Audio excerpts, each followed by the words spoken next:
If we think back to monarchs of the past, you know, war is absolutely central to their identity. By the First and Second World War, the role of monarchs in wartime had changed. George VI and Queen Elizabeth were very much aware that World War II was not just fighting on the battlefield, it was also a propaganda fight.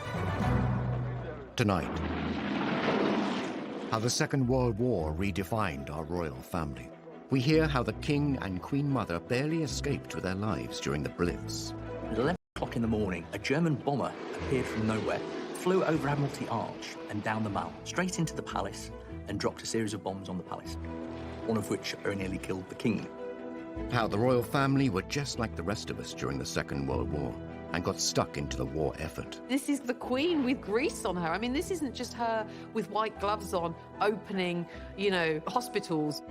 The Queen Mother famously said, you know, we have sparking plugs for breakfast. For the first time, we hear previously unheard recordings from one of the royal family's secret World War II Army protection officers. It was so top secret that we couldn't talk to anybody, couldn't be seen by anybody. And the new relationship that blossomed between the royal family and the British public. From the low point of the abdication, when they'd been called for republic, here we are just 4 years later, and the King has somehow come to represent the whole spirit of the country, that resilience, that fighting spirit, that we can do it.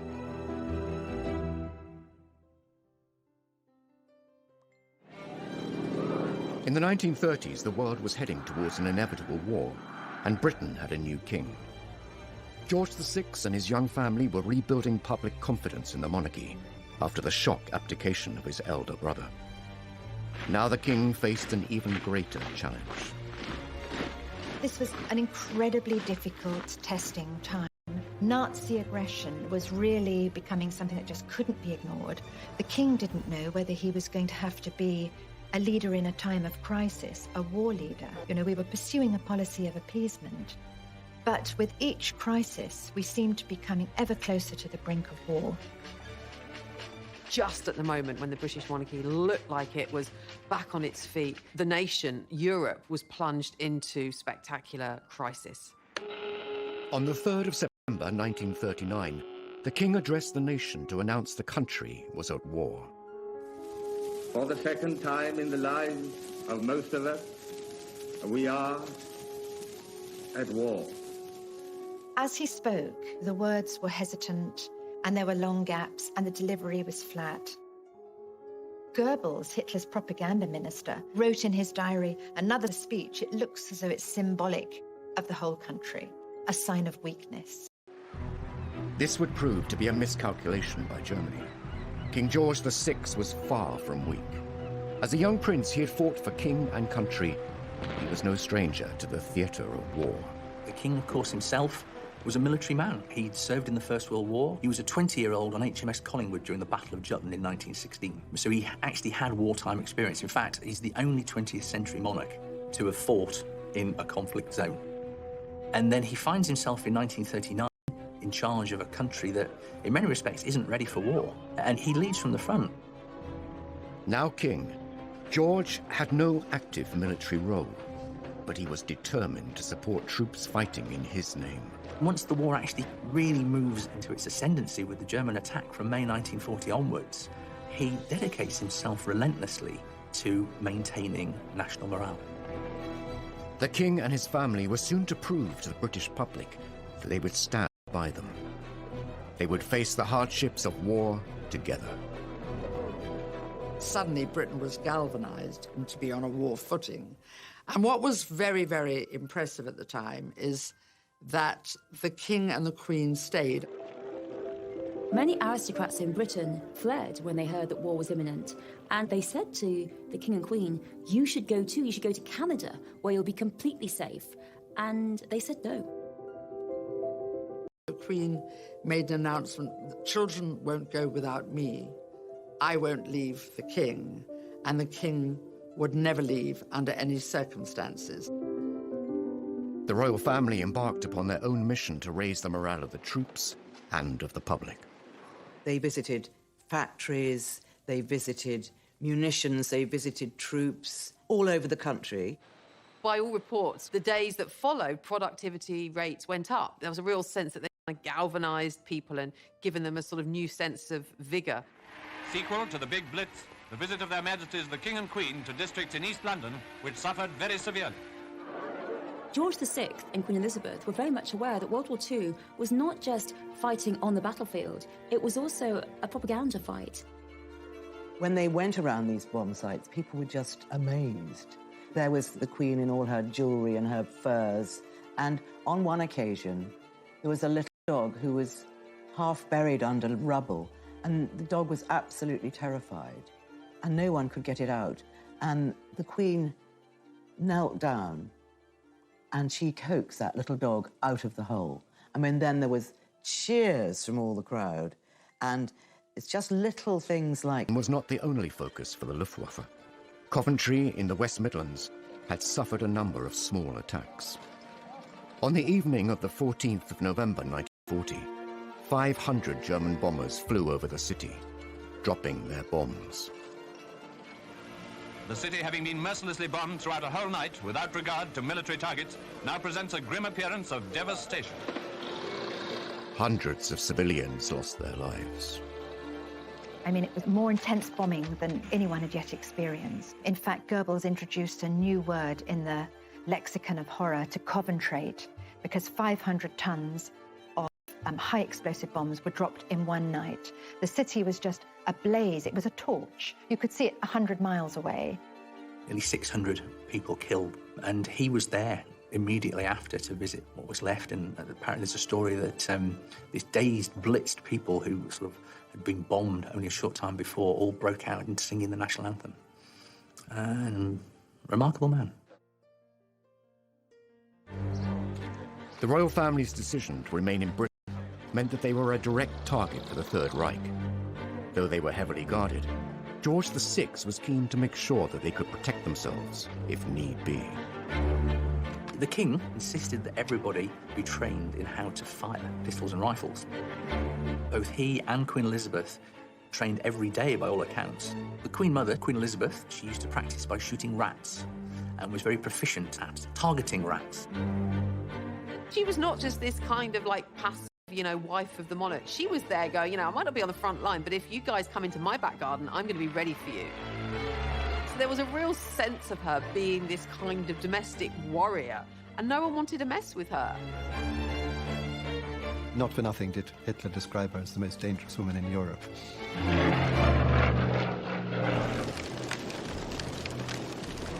As the conflict continued, it became clear that this was not just a war on the front lines. At home, the king and queen were finding other ways to stop Hitler breaking the spirit of the country by standing resolute with their people during the Blitz, putting their own lives at risk. She saw 2 bombs falling just outside the window. They heard the explosion. Then there was a great shower up of smoke and debris, and they sort of threw themselves out into the corridor. Buckingham Palace was being bombed. During the Second World War, the royal family were determined to show that they were not just privileged aristocrats. They were at one with the public. They would not run and hide, and they too would feel the struggle. For this monarchy to be seen as a family, without the kind of trappings of power and pageantry. And that was very much what George VI, Queen Elizabeth, and those around them in the palace pushed as the image. It was a normal domestic family facing the war, the austerity of the war, the fears of the war, the crisis of the war, the danger of the war, just like everybody else. From the low point of the abdication, when they'd been called for a republic, here we are just 4 years later, and the king has somehow come to represent the whole spirit of the country, that resilience, that fighting spirit, that we can do it. He's somehow come to epitomize that. It wasn't simply propaganda. The royal family were living the war like millions of other families in the UK. But unlike everyone else, they were individual targets for the Nazis. Decisions and plans had to be made. Losing the British royal family was unthinkable. In May of 1940, there's a sudden realization that Britain's security is actually now under threat. And this is when, for the first time, you have this idea of evacuating the monarchy away from London to the area which potentially would be the safest if there was a German attack. It's actually Worcestershire. It's about the furthest away from the coast. And also it was deemed to be the best in terms of communication. And with that, a force would be specifically created in secret, and their role was to, in the event of an invasion, protect the royal family, to move them out of London to one of these other safe places. Formed in the summer of 1940, this group had access to anything that they needed. The King and Queen were supposed to have a little suitcase packed and ready at all times to go. And if they were in Buckingham Palace and the worst happened and the invasion began, they would be bundled into the first ever bulletproof car in the UK, along with a number of armoured cars. As one of the men involved said, they were hugely honoured to have been given this mission, but they knew that their role in the event of the worst-case scenario was to fight to the last man.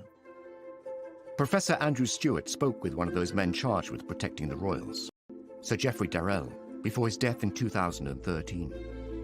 He gave an incredible insight into how they prepared to keep the family safe in recordings never previously heard. On the code word Cromwell, we packed up and went straight in our buses. It was so top secret that we couldn't talk to anybody, couldn't be seen by anybody. Mike Tomping saw them when they were at Windsor. He took the princesses for a ride in the armoured cars that they were going to be in if they had to go to one of the houses. As the Nazi forces increased, the royal family too moved the young princesses to a safer location, Windsor Castle. The future monarch and her sister were repeatedly drilled in what to do if the castle came under attack. For the initial period, they sheltered in the dungeons because they were the most secure part of the castle. The Queen's protection officer during the war, Sir Geoffrey Darrell, highlights the real danger the young women were facing. If we'd been invaded, the only thing that could have happened, I think, would have been an airborne landing. The Germans would have had to have done it in the dark, grabbed them and taken them away before daylight, and I don't think they could have done it. Princesses might have been sent to Canada, I think. It's known the drill of getting them from their bedrooms down to the air raid shelters was practiced. They were given a special bag into which their favourite toys were put.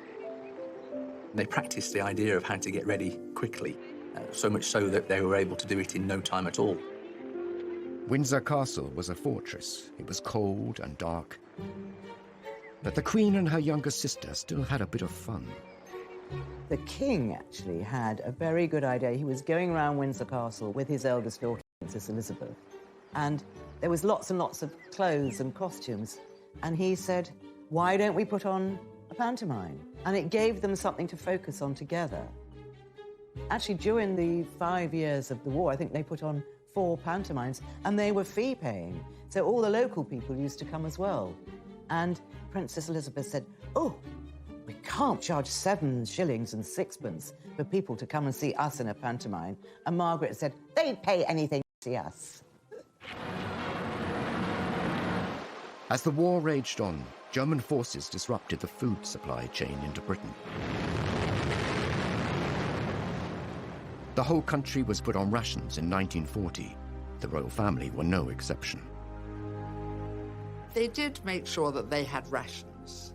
They did have a line around the bath so that above which you should not go, because heating water was obviously a very, very expensive business. The Minister of Supply wants more scrap iron to turn into guns and tanks. Mr. Hicks of the Ministry of Works himself took a hand on some of the Buckingham Palace railings, the removal of which had been ordered by the King. That was part of the whole royal principle throughout World War II, that they should behave in the same way as everyone else. The girls should be evacuated, and that the royals should have rations just like everyone else. They should be subject to ration foods exactly the same way as everyone else.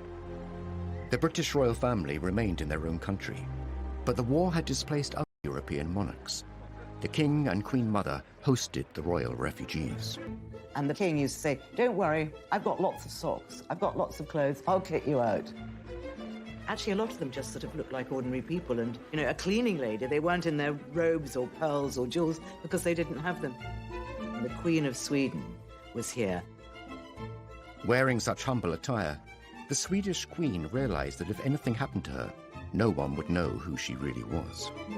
She had a bit of card made, and she put it in her purse whenever she was on public transport, and it said, "I am the Queen of Sweden."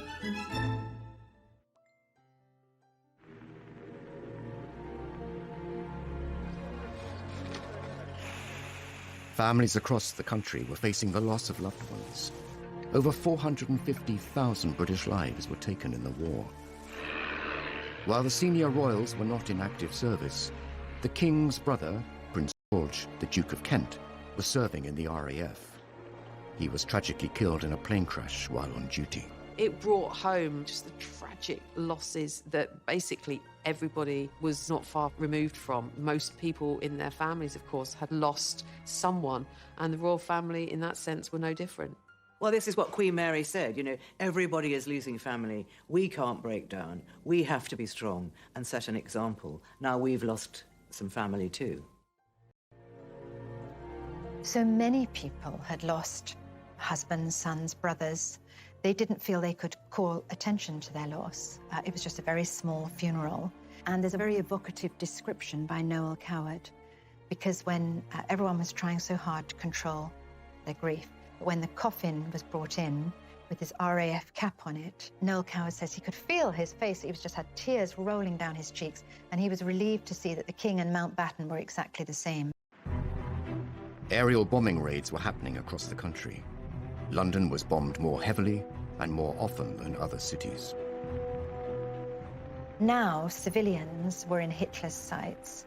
They thought if there was continuous bombing of London, they would drive the civilian population mad and Britain would surrender. And on the 7th of September 1940, the largest aerial formation ever seen darkened the skies coming across the English Channel towards London. And suddenly, the East End was ablaze. Buckingham Palace was a key target for the German Luftwaffe. The palace was hit repeatedly during the Blitz. Buckingham Palace was actually bombed 16 times during the war, and of those 16 times, 9 of the actual bombing raids caused damage, one of which on Friday the 13th of September 1940 very nearly killed the King. At 11 o'clock in the morning, a German bomber appeared from nowhere, dropped below the clouds, flew over Admiralty Arch and down the Mall, dropped a series of bombs on the palace. The King was with the Queen and his private secretary in his private sitting room, just getting ready for the day's work. And they saw 2 bombs falling just outside the window. They heard the explosion. Then there was a great sort of shower up of smoke and debris. And they just had time to register, you know, that things were very wrong. And they sort of threw themselves out into the corridor and only afterwards realized just what exactly was happening, that Buckingham Palace was being bombed. The precise nature of the attack led the King himself to wonder if his own family in Germany were behind the bombing. In fact, it was suggested that the only way that that aircraft could have carried out the attack was if it was somebody who had an intimate knowledge of the palace. And in fact, for a long time, the suggestion was it was a gentleman called Prince Christoph of Hesse, who was a distant relative but had visited the palace a number of times prior to the war. This was a turning point for the royal family and his relationship with the British public. They did something unprecedented. The media were actually invited into Buckingham Palace and were shown around the damage and were told the story of what had happened. This was revelatory. This had not happened before. Latest outrage of the Nazis' indiscriminate fury is the bombing of Buckingham Palace. Remember, most people hadn't seen the inside of Buckingham Palace. They showed the brickwork that's fallen apart, all the masonry that had been left, and the danger there was to the King and Queen. So I think people felt, OK, they're going through a slightly better version of the war than we are. They weren't going to the tube every night to hide, but they were suffering from the same problems. They stood for something. It meant something to people that they were still there in the midst of all this. The King and Queen had changed the way the royal family interacted with the public. No longer were they closed off. Now they were out and about, being seen, commiserating, consoling, and encouraging the war effort. Buckingham Palace did take 9 direct hits, a policeman was killed, and the Queen, she said, "Now I can look the East End in the face." And she felt very strongly that because her home had been bombed, it put her on the same level as all these people who'd suffered so much. And we do see a change and a lot more support for the royals after this moment. The Queen was also keen to let the rest of the world see what was happening in Britain. Before the United States had joined the Second World War, she sent an invitation to the First Lady. The King and Queen were at Paddington Station to greet her in the name of the people of Britain as she arrived in London. One of the most important things the Queen Mother did during the war was to invite Mrs. Roosevelt over to England. So much of the damage caused by the big fire raid on the city. You get a real sense that, austerity was happening even in Buckingham Palace, reading her account. Queen Elizabeth had moved out of her rooms to give her guest her rooms, and they were palatial, but bracingly cold. You could see your breath. There was one little electric fire with just a thin orange glow. The glass had all been blown out and was replaced by a cheap substitute. And then when Eleanor Roosevelt went down to the dining room, it all looked very promising, beautiful ambiance and lots of gold and silver, but the food when it came was meager and unrecognizable as food for someone not used to wartime substitutes. In fact, she wasn't quite sure what she was eating. everything's boarded up and there's nothing very grand about Buckingham Palace. It's all, completely bleak. And so who better to go back and tell the president about what's going on in Britain than his wife? The Queen Mother's clever diplomacy brought the reality and horrors of the war to the United States. It cemented the special relationship between the two countries. And now it was time for the next generation to step forward and take the lead. Every Allied newspaper had a picture of the future Queen and her spanner and her ambulance. I mean, this was really quite feared because look at this. She's ready. She's out there. She'll go to the front and she'll risk her life if she has to for the war effort.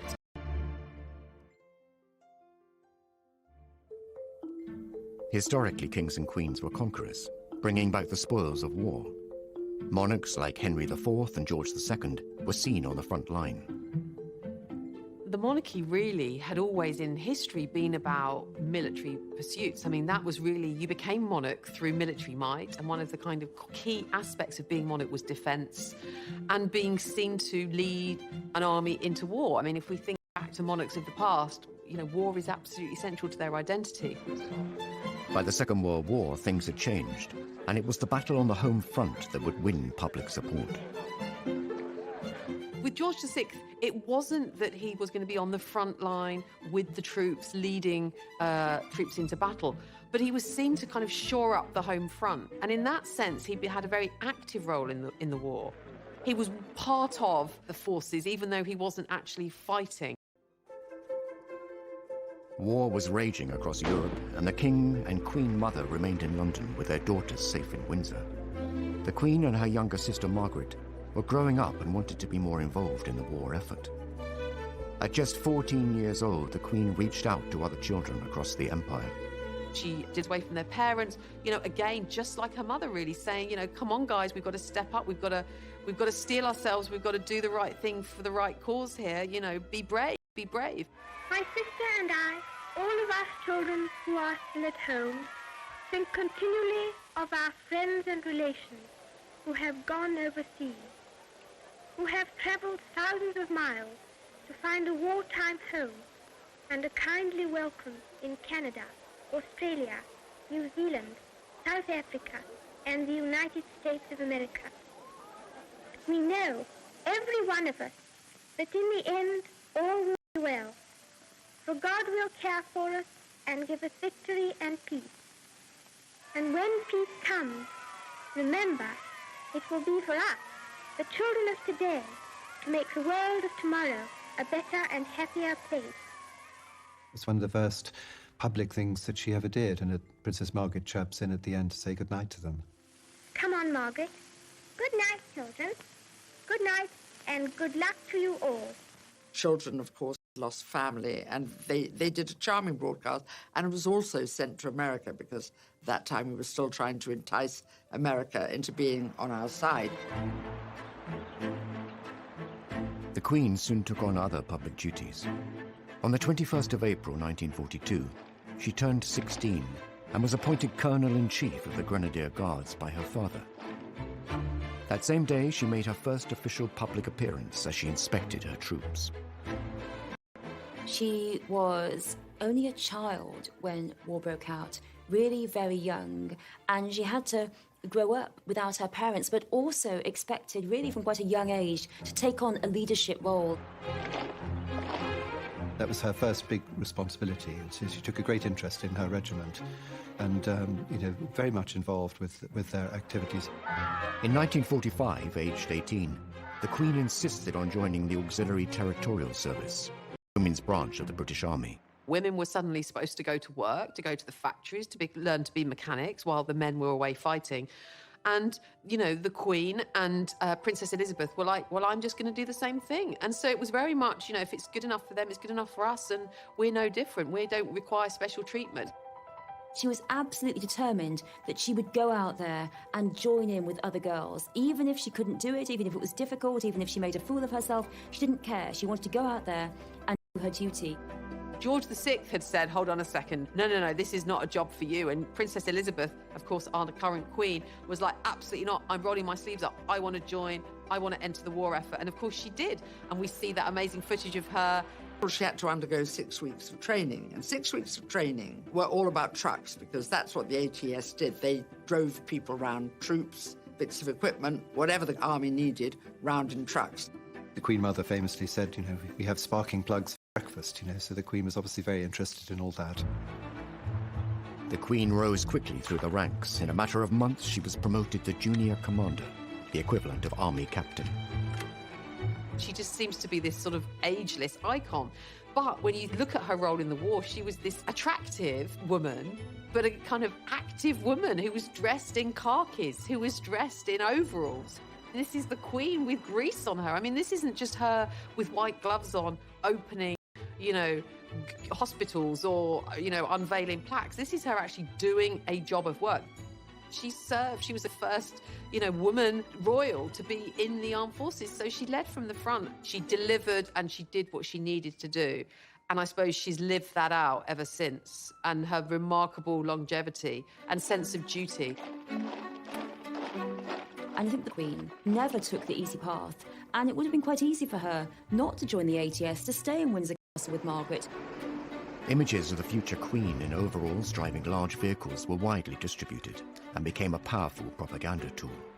The picture of the young Queen in her ATS uniform training for this difficult, dangerous work, that really cannot be underestimated, what effect it had on the morale of the people and also on the morale of the enemy. The fact that the future Queen was not protected, not wrapped in cotton wool, that she'd suffered bombings, that she'd been through it all, and now here she was training to go out on the front. Every Allied newspaper had a picture of the future Queen and her spanner and her ambulance. This was really quite feared, because look at this. She's ready. She's out there. She'll go to the front and she'll risk her life if she has to for the war effort.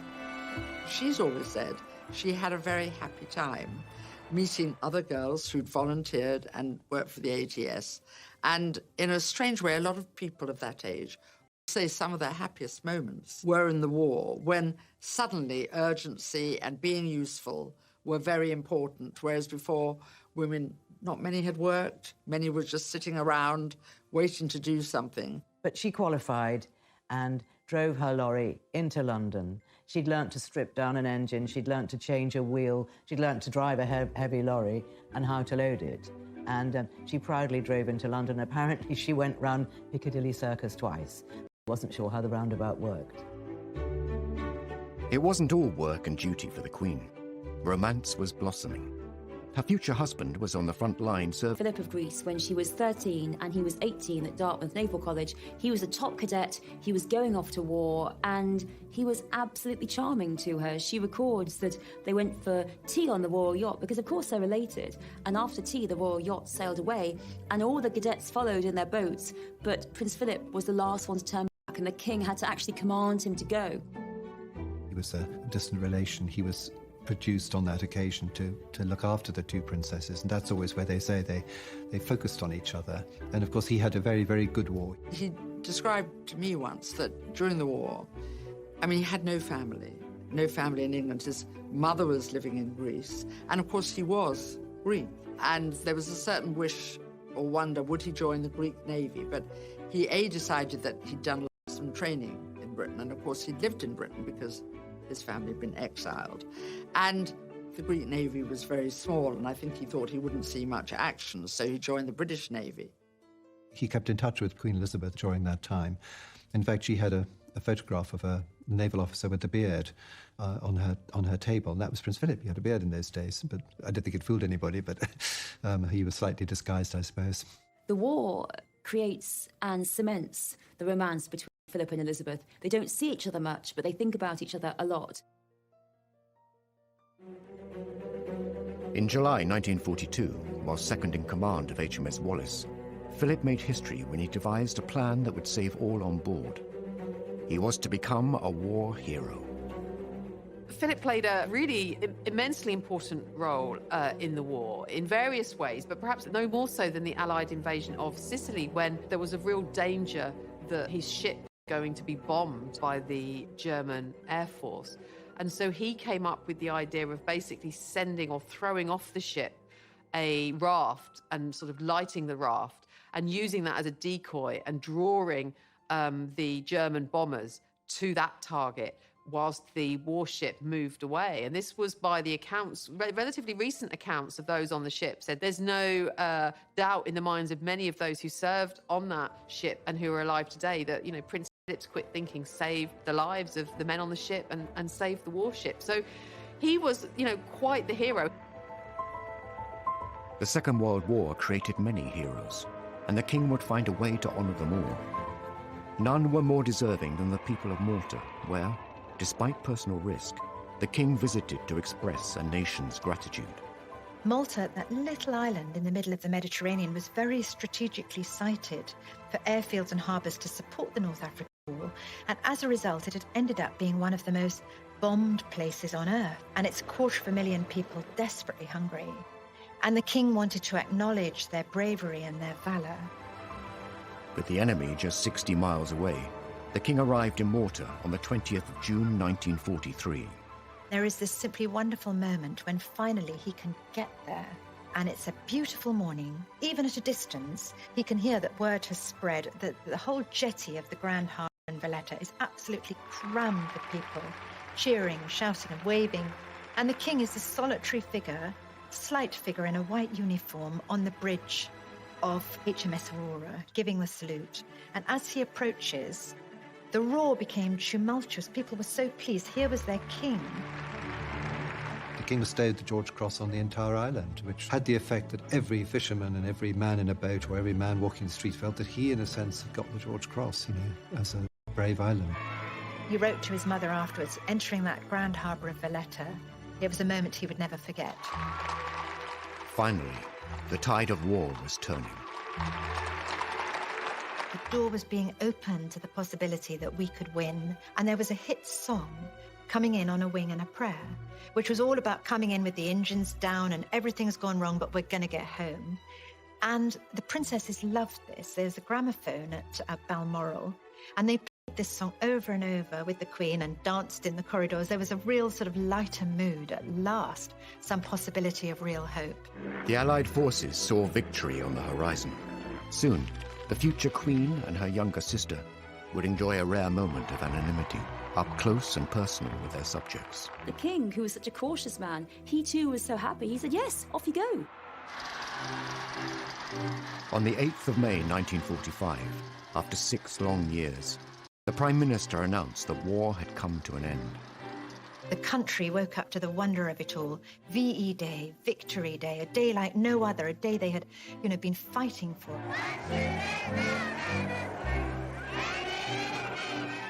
VE Day was the day where another radio broadcast address from the king, and of course this time the king not saying it's going to be a long and difficult time ahead, stay strong, announcing instead, of course, victory, that the war was over. Germany, the enemy who drove all Europe into war, has been finally overcome. This led to huge outpourings of national jubilation and adulation for the royal family. And, you know, in the sense that the royal family had been central during the war to the war effort, they were also central to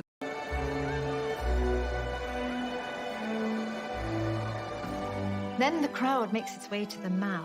There's 10,000 people milling on the Mall, demanding to see the royal family.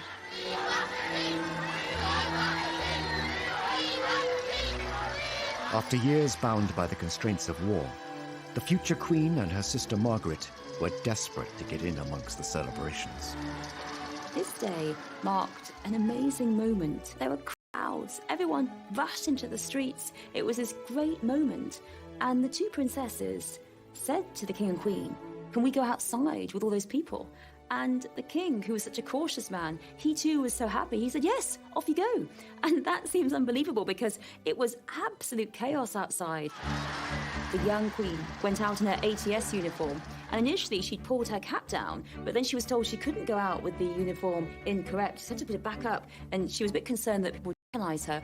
But everyone was so excited and so happy that they just didn't care. And the Queen actually spoke about this many years later. She talked about how marvellous it was. Everyone swept along in this tide of happiness and relief. And it's an amazing story that Margaret and Elizabeth, they go out there. They're out there in the crowds, these people rushing round, and they shout, "God save the King, God save the Queen," with everyone else.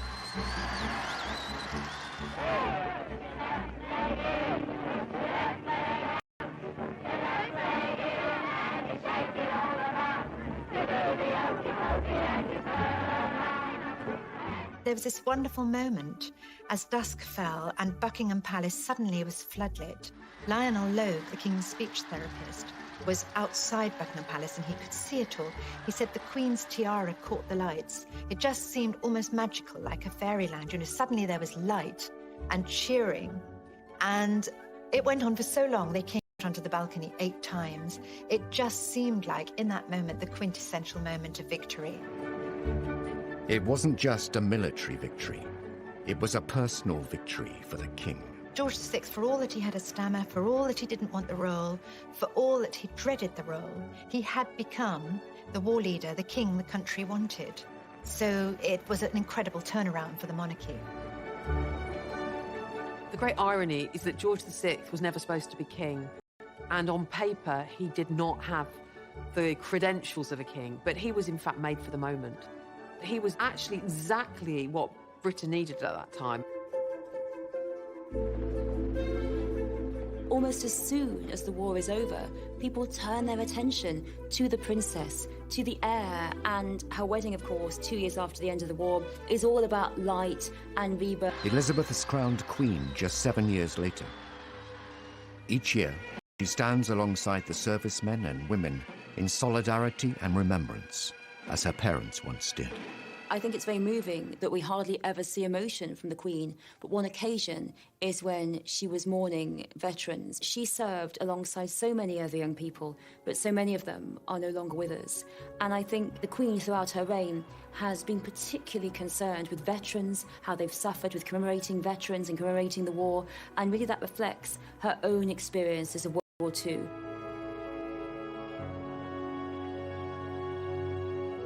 There's something so authentic about it. There's something that she is living or reliving the experiences that she's had. And there is no doubt that the respect that the Queen commands among a certain generation is because of her having lived through the experiences of World War II shoulder to shoulder with them.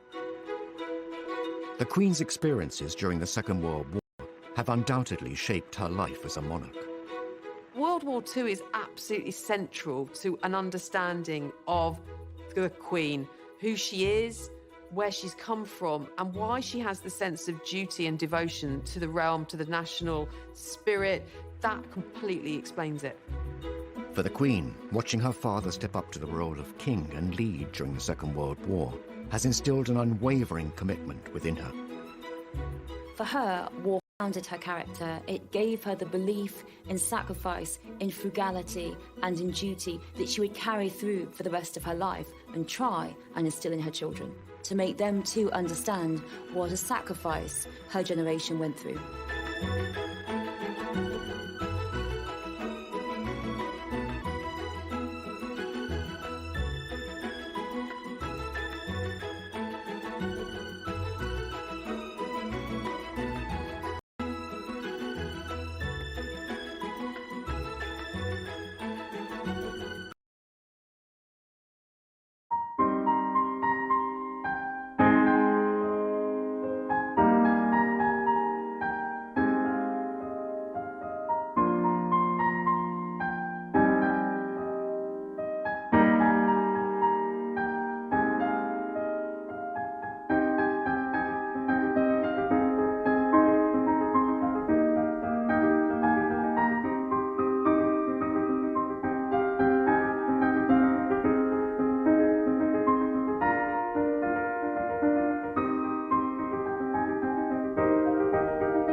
story that these dazed, blitzed people who sort of had been bombed only a short time before all broke out into singing the national anthem. And remarkable man. The royal family's decision to remain in Britain meant that they were a direct target for the Third Reich. Though they were heavily guarded, George VI was keen to make sure that they could protect themselves, if need be. The king insisted that everybody be trained in how to fire pistols and rifles. Both he and Queen Elizabeth trained every day by all accounts. The Queen Mother, Queen Elizabeth, she used to practice by shooting rats and was very proficient at targeting rats. She was not just this kind of like passive, wife of the monarch. She was there going, I might not be on the front line, but if you guys come into my back garden, I'm going to be ready for you. So there was a real sense of her being this kind of domestic warrior, and no one wanted to mess with her. Not for nothing did Hitler describe her as the most dangerous woman in Europe.